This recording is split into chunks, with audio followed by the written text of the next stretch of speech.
On October 14, 1890, David and Ida Eisenhower brought into the world their third child.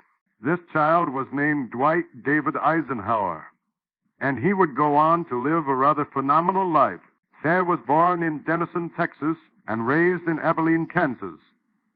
His parents were not rich, and getting a college education was a bit of a far-fetched dream for young Dwight Eisenhower, but he managed to get a referral to attend West Point by the Kansas State Senator, and he finished his schooling at West Point in 1915 as a fairly average student.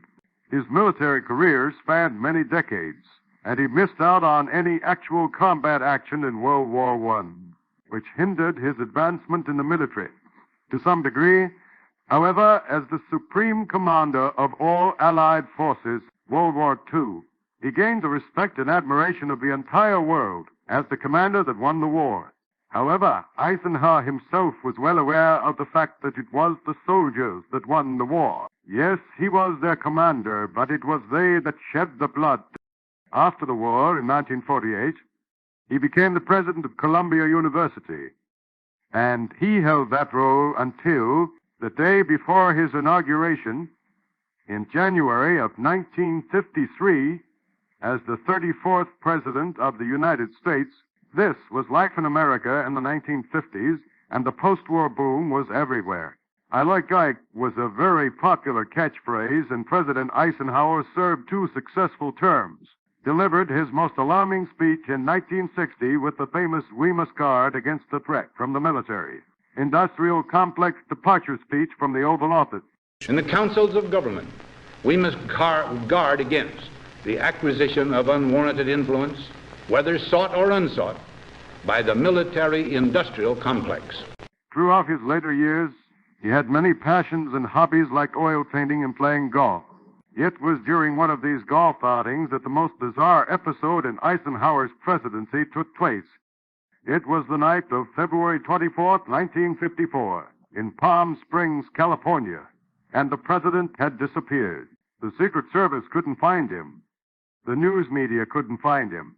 Everyone was dumbfounded, and some speculated that the president had died unexpectedly. It was later reported that he had suffered a chipped tooth and it had to get emergency dental surgery. But President Eisenhower wasn't at the dentist. He was at Edwards Air Force Base holding a classified meeting with entities that were not of this earth. He was meeting with aliens that are known as the Nordics. There was a group of highly ranking civilian and military personnel. This group would later become known as Majestic 12. At around midnight, a huge craft slowly lowered itself down to the tarmac at Edwards Air Force Base. This craft was unlike anything any of these people had ever seen. The military personnel were literally in awe of the seamless craftsmanship of this craft. It was huge, and it was silent. It settled down, and after a moment or two, a ramp lowered from the craft, and tackled. Woman-like creatures stepped out of the craft to conduct the most consequential meeting in humankind. The Nordics explained to the assembled group that the planet's pursuit of nuclear weapons was a very big mistake, and they needed to dispose of all of their nuclear weapons as soon as possible. They agreed to help the humans with advanced technology, free energy options that could do away with the reliance on fossil fuels and keep the atmosphere clean, advanced electronics that would make everyday life much easier for the average person all over the world. Things like super-fast fiber optic communications and cell phone technology. To the assembled group, this all seemed too good to be true. There had to be a catch, and there was. The Nordics would provide all of these wonders in exchange for the removal of all nuclear weapons from all countries on Earth. The Nordics also gave the group a stern warning that there was another race of aliens that was already here on Earth, and they were not nice people at all, and they should avoid contact with them at all costs. They warned that this group would also offer great technological advances, but their price for this technology would be far more severe on the human race. His meeting took place at the height of the Cold War with Russia, and assembled members like General Curtis bombs away. They may express the opinion that the United States should bomb Russia into oblivion in much the same fashion President Truman had done with the Japanese cities of Nagasaki and Hiroshima. Then we could consider the offer from these strange people who claimed to be from some far-off galaxy. This outburst was disregarded by Eisenhower as that he was in sharp disagreement with former President Truman's decision to use nuclear bombs on Nagasaki and Hiroshima. He knew that Japan was on the brink of surrender, and the mass slaughter of tens of thousands of innocent people was unjust and uncalled for.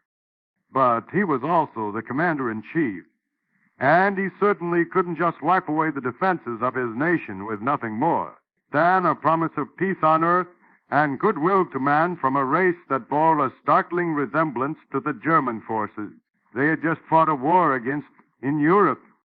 They didn't speak. Their thoughts were transmitted through telemetry, and the assembled group heard them in their minds. This left most of them startled beyond belief. Their offer was mind-blowing. It would end disease, expand human life cycles to over 300 years. It would guide humanity into what would be a golden age without poverty, war, or any suffering for all the inhabitants on planet Earth. This truly was an offer beyond belief. President Eisenhower had a very tough decision to make, and he couldn't do it on a whim. He had to give this entire thing a lot of thought. He thought long and hard on what the Nordics had offered, and he also considered their dire warning regarding this other. Brace, they spoke of the Eartherans. The Nordics told him they, too, would offer him advanced technologies like advanced propulsion, anti-gravity technologies, unlimited energy. But their offer differed in one major way. This other race would allow humankind to keep its weapons of mass destruction, nuclear weapons. All of this advanced technology would be presented as a gift, but it was not a gift at all. It was a trap. This species fed on other races and had done so throughout the galaxy for millennia. The Nordics had warned Eisenhower of all of this. 2 months after this meeting took place, writer Gerald Tite wrote about what he saw at Edwards Air Force Base. In this letter, Light stated that extreme security measures were in place. All of the guards wore no distinguishing markings on their uniforms, no rank, no unit designation of any kind. Just staunch military personnel armed to the teeth, he wrote.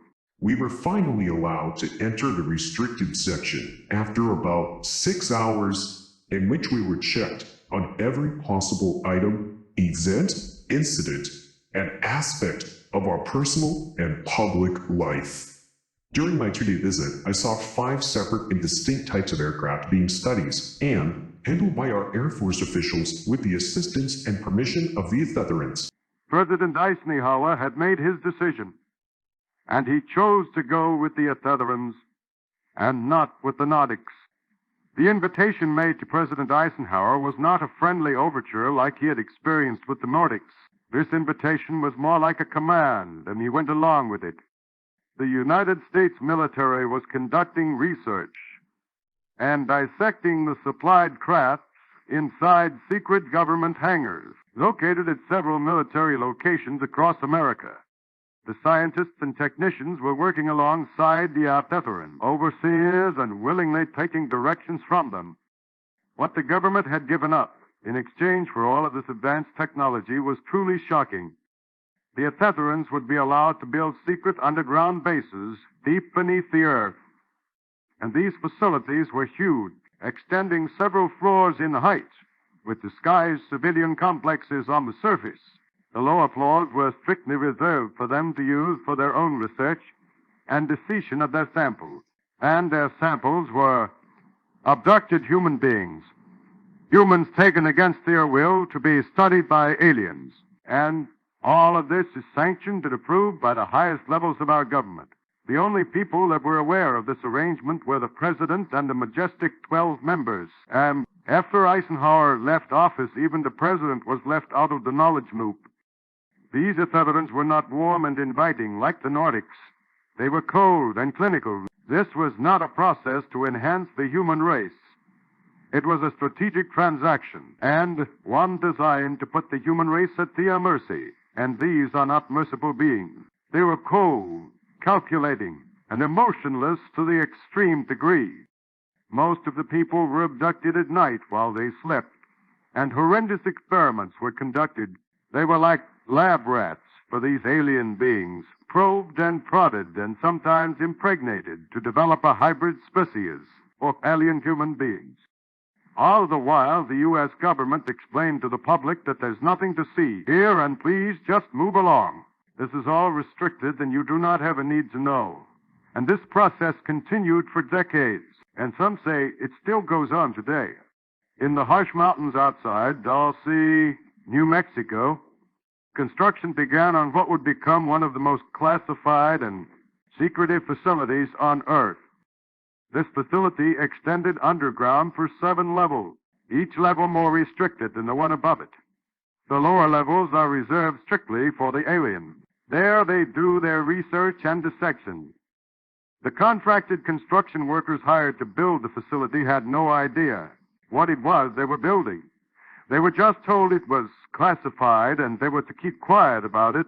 Most agreed with this and never spoke a word about it. But others were astonished to discover this was a facility that was not being built for use by the U.S. military, but rather by alien creatures. And they found it their duty to let the public know about it. Alien abductions had been happening all over the country. People were overtaken while driving on deserted roads, or while they slept peacefully at night, only to have that peace broken by the stark reality that they were being dissected. Truly horrifying experiences done to United States citizens while the government looked the other way. The members of the Majestic 12 had made a deal with the devil, and they apparently had no problem with it at all. However, there were honorable people who had no interest in money or government power, and they set about to reveal the whole thing. Phil Schneider was not a conspiracy theorist. He was a geologist and structural engineer with a high-level security. Clarence Phil Schneider was involved in building secret underground bases for the U.S. government. He knew where the bodies were buried because he helped bury them. In 1979, Schneider was at Dulce, New Mexico, helping to drill thousands of feet below the surface. His team knew they were building a joint human-alien facility. They were told the Greys were peaceful partners. That was a monumental lie. During the drilling, they broke through to something that wasn't on the blueprints, a massive chamber that was already occupied. It was a nesting area for Greys filled with thousands of beings in incubation, tanks, and there were human body parts floating in them. Schneider saw men, women, and children, mostly in pieces. The Greys weren't studying humanity. They were harvesting it. The firefight broke out between the human workers, military personnel, and the Grey watchdogs assigned to watch over the nesting site. It was human guns against advanced particle beam weapons, and it was brutal. Schneider, armed with a pistol, killed 2 of the aliens. Then he was hit with a blast that burnt off 2 of his fingers on his left hand and tore a hole in his chest. A Green Beret pushed Schneider back onto the elevator shaft and hit the button to send him to the surface, then stayed behind to continue battling the alien. In this battle, 66 humans died. Only 3 survived. Phil Schneider was one of them.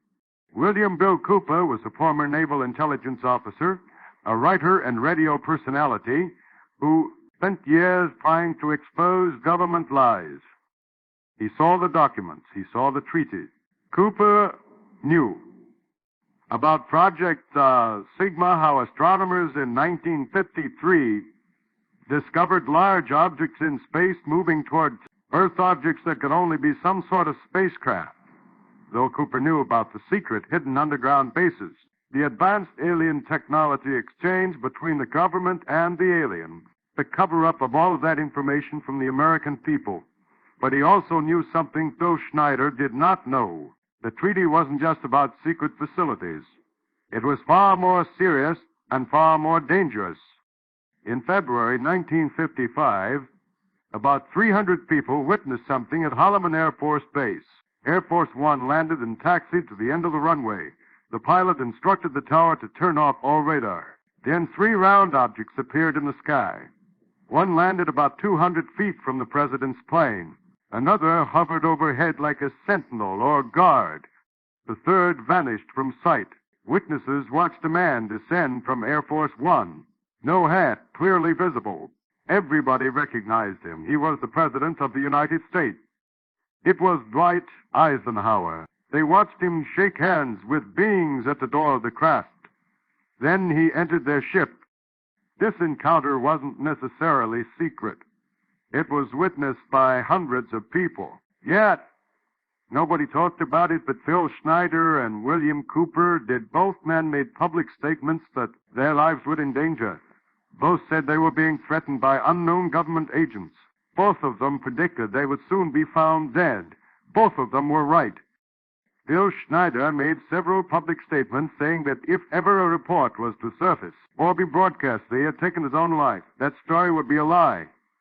He was later found dead with a surgical cord around his neck, and the county coroner in Oregon, where he lived, ruled the death by suicide. William Cooper made very similar public statements that he, too, would be a target of malfeasance, and his death would be portrayed as being self-inflicted. This, too, came true for William Cooper. And I can assure you, William Cooper did not take his own life.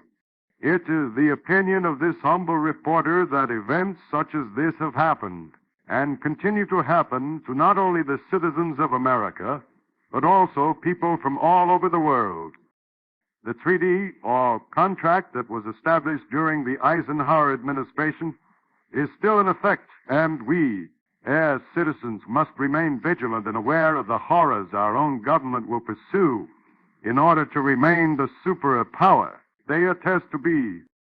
If we do not do away this sort of folly, we are doomed to become mere fodder for the masters. This is not the path we want to pursue. This is Scoop Newsworthy, and I thank you for your time, and I'll see you in the next one.